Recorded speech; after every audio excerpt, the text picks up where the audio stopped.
اب ہمارا سماج، ہماری سوسائٹی اس کو جو سزا دینا چاہے گی دے گی، کیونکہ محمد نے اب معاملہ بہت اوپر کر دیا ہے، پانی اب اوپر چڑھ گیا ہے، اب یہ سمجھانے بجھانے کی ضرورت نہیں ہے، اب لاؤ اور محمد کو ہمارے حوالے کرو۔ ابو طالب نے کہا واہ اتنا اچھا فیصلہ، تمہارے بچے کو، تمہارے بیٹے کو میں کھلاؤں پلاؤں اور کھلا پلا کر سڑ کروں، اور میرے بھتیجے کو لے جاؤ تم تاکہ اس کی ٹکا بوٹی کرو، اس کو مارو قتل کرو، یہ تمہارا انصاف؟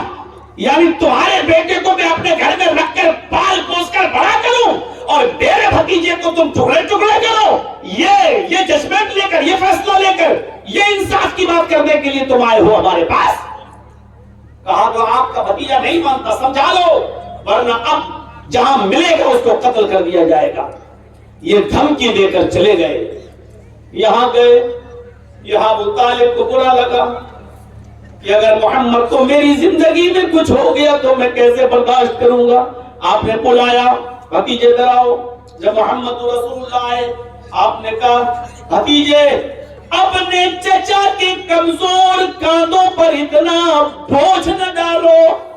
آئے محمد اپنے چچا کے ناتواں کاندھوں پر، کمزور کاندھوں پر اتنا بوجھ نہ ڈالو کہ میں برداشت نہ کر سکوں۔ آج کافر حد سے آگے چڑھ گئے اور تمہیں مارنے کی دھمکی دے گئے۔ میرے بھتیجے میرا مشورہ مانو، ان کافروں کو ان کے حال پر چھوڑ دو، کرنے دو جو کر رہے ہیں، تم اپنا کام کرو، چھوڑ دو ان کو ان کے حال پر، مت برا بھلا کہو۔ اللہ کے نبی سمجھ گئے کہ میرے چچا میری مدد نہیں کرنا چاہتے ہیں، دھمکی ملی ہوئی ہے، تو کہا کہ اے چچا جان آپ اگر میری مدد نہیں کرنا چاہتے تو مت کریں، آج سے آپ اپنا ہاتھ میرے سر سے ہٹا لیجئے، کوئی بات نہیں، لیکن میں اس دعوت سے نہیں روک سکتا جو اللہ نے مجھے دے کر بھیجا ہے، لا الہ الا اللہ کی دعوت میں دوں گا۔ اے چچا اگر یہ کافرین مکہ سورج لائیں اور داہنے ہاتھ پہ لا کے رکھ دیں اور چاند لے آئے اور بائیں ہاتھ پہ لا کے رکھ دیں، یہ ان کے لیے آسان ہو سکتا ہے۔ ارے سورج کو اکھاڑنا آسان کام ہے کیا؟ 9.5 کروڑ 30 لاکھ میل کی بلندی پر ہے یہ سورج، اس کو کوئی اکھاڑ کے لا سکتا ہے؟ لیکن اللہ کے نبی نے کہا اگر یہ سورج اکھاڑ کے بھی لے آئے اور داہنے ہاتھ پہ رکھ دیں اور چاند اکھاڑ کے لائیں اور بائیں ہاتھ پہ رکھ دیں، یعنی جو کام ناممکن ہے لیکن ان کافروں کے لیے کام آسان ہو سکتا ہے، کر رہے ہیں، لیکن یہ آسان نہیں کہ میں دین کی دعوت چھوڑ دوں اور میں لا الہ الا اللہ کی تبلیغ چھوڑ دوں، مجھ سے یہ نہیں ہو سکتا، آپ ہاتھ ہٹانا چاہتے ہیں تو ہٹا دو۔ یہ کہہ کر آپ چل دیے۔ ابو طالب نے آواز دی یا ابن اخی، آئے میرے بھائی کے بیٹے، یعنی آئے بھتیجے، ادھر آؤ۔ جی بولو، کہیے۔ تیری آنکھ میں آنسو نہیں دیکھ سکتا، تجھے تیرے رب نے، تجھے تیرے اللہ نے، تجھے تیرے پروردگار نے جو دعوت دین دے کر بھیجا تو اس کو پورا کر، تو لوگوں کو توحید کی دعوت دے۔ رہی میری بات تو سن، جب تک میں زندہ ہوں اور میری ایک ایک سانس جب تک چلتی رہے گی تیری حفاظت میں لگی رہے گی، دیکھتا ہوں میری زندگی میں کون تیرا کچھ کرے گا، دیکھتا ہوں میری زندگی میں کوئی خروش بھی تجھے آ جائے، جاؤ سب سے میں نبٹ لوں گا، تو اپنی دعوت دے لوگوں کو، دیکھتا ہوں کہ میری زندگی میں کون میرے بھتیجے پر آنکھ بھی اٹھا لے اور اس کو کوئی خروش بھی آ جائے۔ کتنی مدد کرتے تھے چچا ابو طالب، لیکن جب ابو طالب کا آخری وقت آ گیا اور وہ بھی آخری بار ظلمات میں جب مبتلا ہو گئے تو اللہ کے نبی کو یہ فکر ہوئی اب میرے چچا نہیں بچیں گے، ایسی بیماری ان کو لگ گئی کہ اس بیماری میں بچنا مشکل ہے، وہ آج بھی مر سکتے ہیں اور کل بھی جا سکتے ہیں، چلو اب میرے چچا کی آخری وقت میں تو کم سے کم میں جاؤں اور ان کو دین کی دعوت دے کر ان سے یہ کلمہ پڑھوا لوں۔ اگر میرے چچا نے کلمہ پڑھ لیا تو مجھے بڑی خوشی ہوگی۔ اللہ کے نبی اپنے چچا ابو طالب کے پاس جاتے ہیں، لیکن کیا دیکھتے ہیں کہ یہاں اور بھی لوگ بیٹھے ہوئے ہیں۔ ان کی آخری موقع پر ابو جہل بیٹھا ہے، ابو لہب بیٹھا ہے، اور بھی لوگ وہاں بیٹھے ہوئے ہیں۔ اللہ کے نبی صلی اللہ علیہ وسلم اس موقع پر کچھ بولنا چاہتے ہیں، لیکن دیکھتے ہیں کہ یہ لوگ بیٹھے ہوئے ہیں، یہ لوگ بیٹھے ہوئے ہیں، ان لوگوں کے سامنے کہوں گا تو میرے چچا کبھی اسلام نہیں لائیں گے۔ آپ نے چچا سے کہا کہ مجھے آپ سے کچھ تنہائی میں بات کرنی ہے۔ ابو طالب نے ان لوگوں کو تھوڑا سا گھر سے دور کر دیا، تھوڑا سا چلے جاؤ۔ وہ لوگ تھوڑا دور ہو گئے۔ اللہ کے نبی نے اپنے چچا سے کہا ہے چچا جان، ایسا کہ میرے مرنے کے بعد لوگ یہ کہیں کہ ابو طالب آخری وقت میں اپنے باپ دادا کا دین چھوڑ کر چلا گیا، اپنے باپ دادا کے دین کو چھوڑ دیا، نہیں اپنے باپ دادا کے دین پہ نہیں مرا۔ اے محمد، تیری دعوت برحق ہے، میں مانتا ہوں کہ تو سچا ہے، تو نے کبھی زندگی میں جھوٹ نہیں بولا، لیکن میں اپنے باپ اور دادا کے دین پر ہی مرنا چاہتا ہوں۔ اور آخر کار ابو طالب بغیر کلمہ پڑھے ہوئے اس دنیا سے رخصت ہو گئے، نہیں پڑھا کلمہ۔ اپنے چچا کے انتقال کے بعد محمد رسول اللہ کے آنکھوں میں آنسو آ گئے، اس بات پر نہیں کہ میرے چچا جو ہے مر گئے، آنسو اس بات پر آئے کہ میرے چچا بغیر کلمہ پڑھے ہوئے اس دنیا سے چلے گئے، لا الہ الا اللہ کا اقرار نہیں کیا، جہنم کے مستحق ہو گئے۔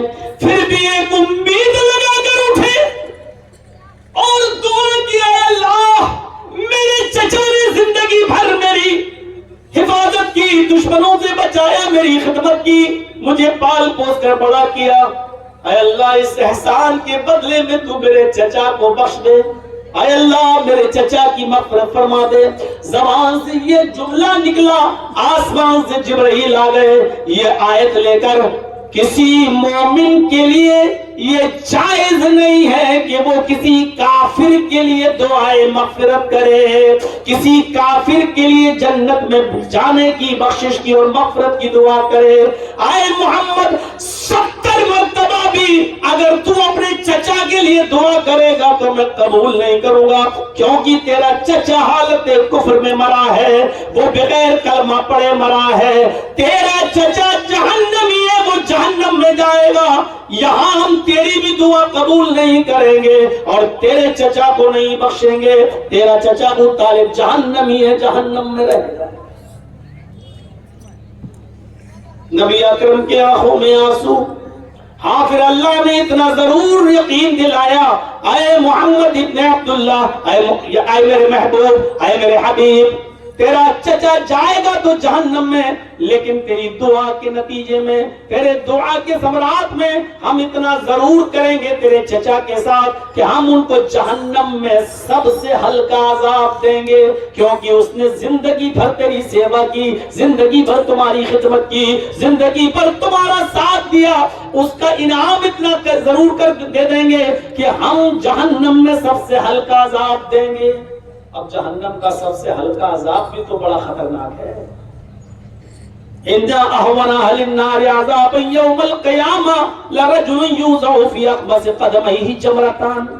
جہنم کا سب سے ہلکا عذاب یہ ہے کہ انسان کے دونوں پیروں کے قدموں کے نیچے آگ کی 2 چنگاری رکھ دی جائے گی۔ چولہے سے کبھی لکڑی ڈالتے چنگاری اڑتی ہے نا، چنگاری ہلکی سی اٹھی اور پھوٹ گئی، جہنم کے 2 چنگاریاں ان دونوں قلبوں کے نیچے رکھ دیں گے، یہ سب سے ہلکا عذاب ہوگا۔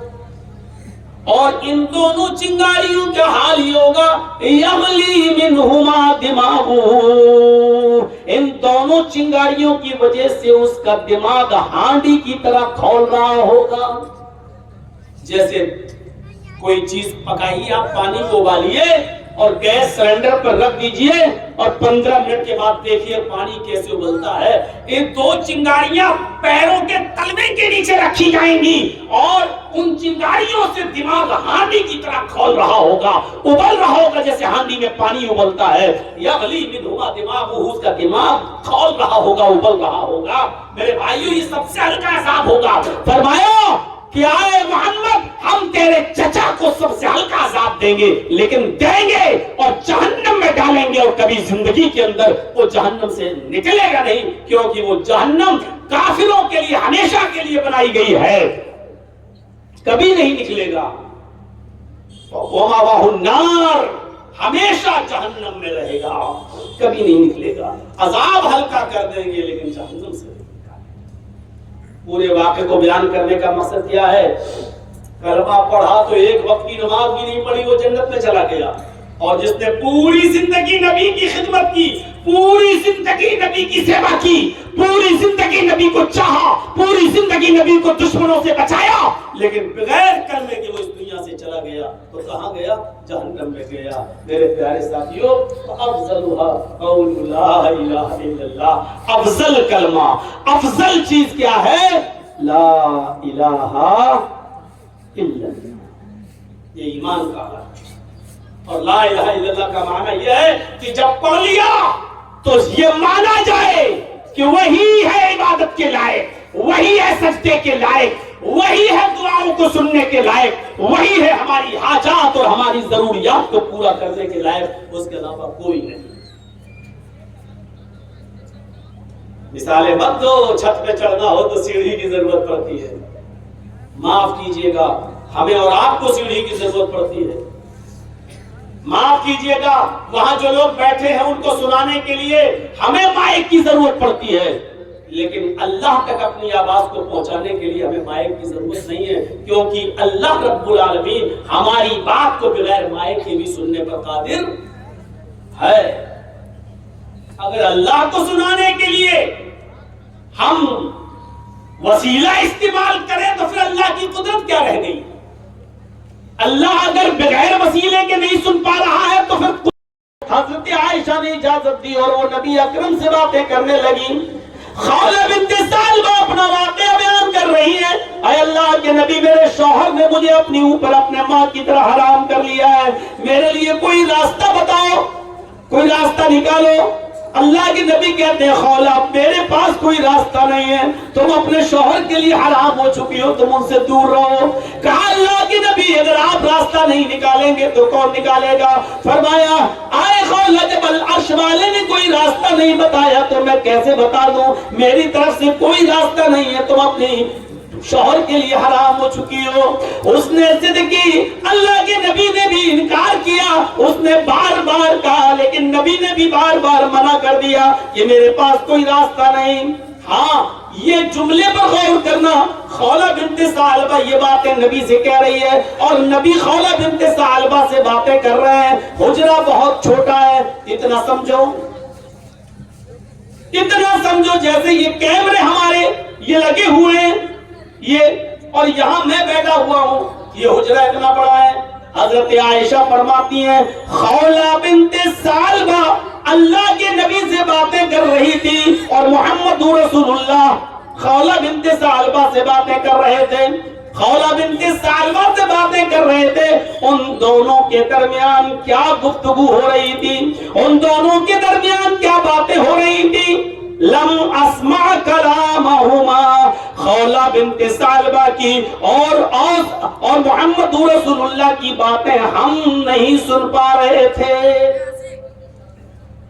سمجھ رہے ہیں آپ؟ ایک چھوٹا سا حجرہ، عائشہ ایک کونے میں بیٹھی ہوئی ہیں، اتنی دور رہی ہوں گی عائشہ جیسے یہ رکھا ہوا ہے آپ کا ٹیم ٹام یہاں، اتنی دور حضرت عائشہ بیٹھی ہیں اور حضرت عائشہ کہہ رہی ہیں اللہ کے نبی اور خولہ بنت ثعلبہ کیا باتیں کر رہے ہیں؟ لم اسمع کلامہما، ہم ان دونوں کی باتیں نہیں سن پا رہے تھے جبکہ وہ میرے قریب میں تھی. یہاں سے اندازہ لگائیے گا، اس جملے کو میں نے چھوڑ دیا ہے آپ لوگوں کے لیے تھوڑی دیر کے لیے. اب سنیے، خولہ بنت ثعلبہ کو اللہ کے نبی نے منع کر دیا جاؤ میرے پاس کوئی راستہ نہیں ہے. اب خولہ بنت ثعلبہ وہاں سے نکلی، سیدھے مسجد نبی میں چلی گئی، وضو بنایا، 2 رکعت نماز پڑھی اور پھر اللہ کو پکارنے لگی کہ اے اللہ میرے لیے کوئی راستہ نکال. اے اللہ اب تو محمد کا بھی دروازہ بند ہو گیا ہے، محمد رسول اللہ نے بھی اپنی چوکھٹ بند کر لی ہے. اے اللہ اگر تو نے میرے اور میرے شوہر، میرے ہسبینڈ کے درمیان راستہ نہیں نکالا تو میں کہاں جاؤں گی؟ بچوں کو پیار دے سکتے ہوں لیکن کھلانے اور پلانے کی ذمہ داری تو شوہر کے اوپر ہے. اے اللہ مجھے اس نے اپنی ماں کی طرح حرام کر لیا, میں کہاں جاؤں گی؟ ابھی وہ دعا کر رہی تھی, ابھی وہ اللہ کو پکار رہی تھی, ابھی وہ اللہ سے گفتگو کر رہی تھی, ابھی اپنی شکایت اللہ سے کر رہی تھی کہ اللہ نے جبرائیل کو بھیج دیا اور جبرائیل محمد رسول اللہ کے پاس آ گئے. اللہ کے نبی کو پتا ہی نہیں کہ عورت مسجد نبی میں موجود ہے, اللہ سے دعا کر رہی ہے. آپ سمجھے میرے گھر سے گئی تو اپنے گھر گئی ہوگی, ابھی وہ دعا کر رہی ہے, ابھی دعا کے ہاتھ گرے بھی نہیں کہ جبرائیل آ گئے اور جبرائیل نے محمد رسول اللہ کے پاس یہ آیتیں نازل کی. اللہ نے فرمایا نبی سے کہہ دو قد سمع اللہ قول التی تجادلک فی زوجها وتشتکی الی اللہ واللہ یسمع تحاورکما ان اللہ سمیع بصیر. اللہ نے اس عورت کی گفتگو کو سن لیا, اللہ نے اس عورت کی فریاد کو سن لیا جو آپ سے اپنے شوہر کے بارے میں بحث کر رہی تھی, جو آپ سے اپنے شوہر کے بارے میں بحث کر رہی تھی. وَتَشْتَكِي إِلَى اللَّهِ, اور اللہ سے بھی دعا کر رہی, اللہ سے بھی فریاد کر رہی ہے. آپ کو کیا معلوم, مسجد میں جھانک کر دیکھو وہ عورت اللہ کو پکار رہی ہے. وَاللَّهُ يَسْمَعُ تَحَاوُرَكُمَا, اور اللہ تم دونوں کی گفتگو کو سن رہا تھا. اللہ تم دونوں کی گفتگو کو سن رہا تھا. کتنی بلندی سے, کتنی بلندی سے. اور حضرت عائشہ کہہ رہی ہیں وہ دونوں کیا باتیں کر رہی ہیں, میں اپنے حجرے میں اپنے کمرے میں ان باتوں کو نہیں سن پا رہی تھی. یعنی جو باتیں حضرت عائشہ تک نہیں سن پا رہی ہیں ان باتوں کو اللہ سن رہا ہے آسمان کی بلندیوں پر اور عرش پر. سوچو جب اتنے قریب سے حضرت عائشہ جو نبی کی بیوی, نبی کی قربت میں, نبی کی صحبت میں رہتی ہیں, جب وہ نہیں سن پا رہی ہیں تو ہماری دعاؤں کو منو ٹنو مٹی میں دفن ہونے والے وہ لوگ کیسے ہماری دعاؤں کو سن لیتے ہیں اور اللہ تک بھی پہنچا دیتے ہیں. سمجھ میں نہیں آتا جب حضرت عائشہ زندہ باحیات ہے تو نہیں سن پا رہی ہیں, یہ مرنے کے بعد اتنی طاقتیں کہاں سے آ جاتی ہیں کہ ٹنو اور منو مٹی کے اندر دفن لوگ ہماری فریادوں کو سن لیتے ہیں. اور اللہ کتنی بلندیوں سے سن رہا ہے آپ کو اندازہ نہیں ہوگا. یہ سورج جو 9 کروڑ 30 لاکھ میل کی بلندی پر ہے, یہی اتنا بڑا ہے کہ جس دنیا میں ہم اور آپ رہتے ہیں, اگر یہ دنیا پوری لپیٹ کر سورج میں ڈال دی جائے, یہ دنیا جس میں ہم رہتے ہیں اگر سورج کے اندر پھینک دی جائے تو سورج کے اندر یہ دنیا کی حیثیت بالکل ایسے ہے جیسے بہت بڑی فیلڈ کے اندر ایک فٹ بال ڈال دی گئی ہو. جیسے ایک فٹ بال ایک بہت بڑی فیلڈ کے اندر, میرے بھائیوں ایسے ہی سورج کے اندر یہ دنیا بالکل ایسے ہی دکھائی دے گی جیسے ایک فٹ بال پڑی ہوئی ہے. سورج کتنا بڑا ہے, پھر اس کے اوپر ستارے, پھر اس کے اوپر سیارے, پھر اس کے اوپر کہکشائیں. ایک کہکشاں ایسی ہے آسمان سے نیچے, پہلے آسمان سے نیچے ایک کہکشاں ایسی ہے کہ جس کی روشنی کو زمین پر آنے میں 10 ارب سال لگتے. 10 ارب سال, 1 سال نہیں, 2 سال نہیں, 100 سال نہیں, 1000 سال نہیں, 1 لاکھ سال نہیں, 10 لاکھ سال نہیں, 1 کروڑ نہیں, 1 ارب نہیں, 10 ارب سال لگتے ہیں.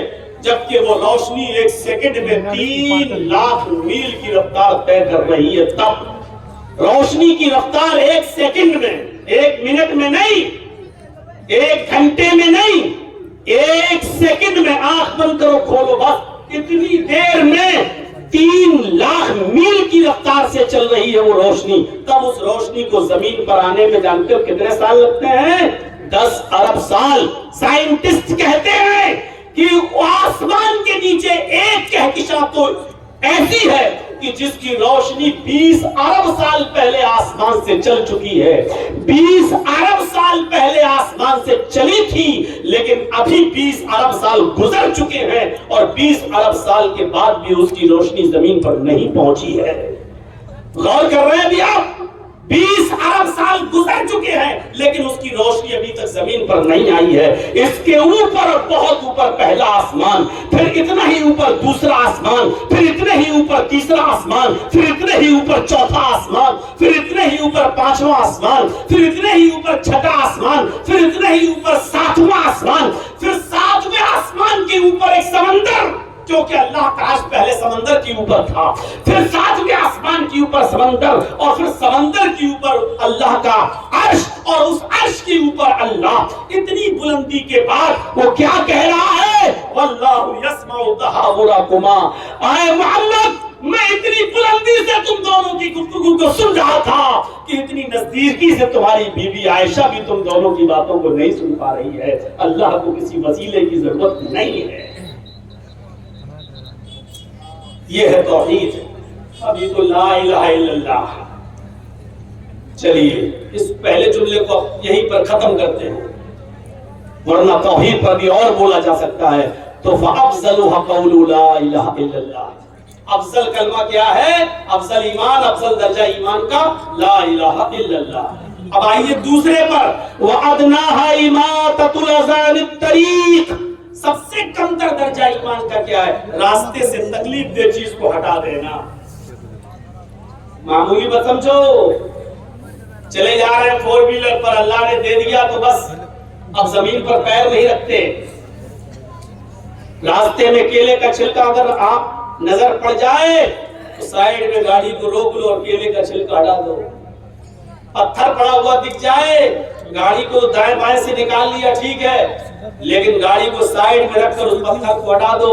تم تو نکل گئے, ہو سکتا ہے کہ کوئی اندھا بیچارہ اس کیلے کے چھلکے پر اگر پیر رکھ کر پھسل جائے اور اتفاق سے وہ بوڑھا بھی ہو اور اس کی کمر کی ہڈی ٹوٹ جائے تو بڑھاپے میں جلدی سنبھلتی نہیں.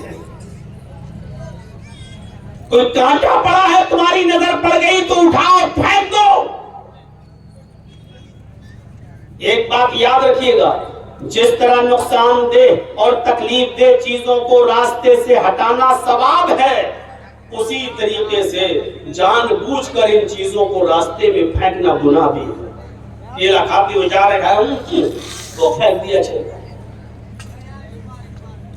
بیچ سڑک پہ گئے تو ڈال دیا تھا. یہ تکلیف دہ چیز ہے. تکلیف دہ چیز میں ناک بھی آتی ہے, تھوک بھی آتا ہے, بلغم بھی آتا ہے, لیٹرین بھی آتی ہے. یہ ساری کی ساری چیزیں تکلیف دہ چیزوں میں شامل ہیں. ان تمام چیزوں سے تکلیف ہوتی ہے.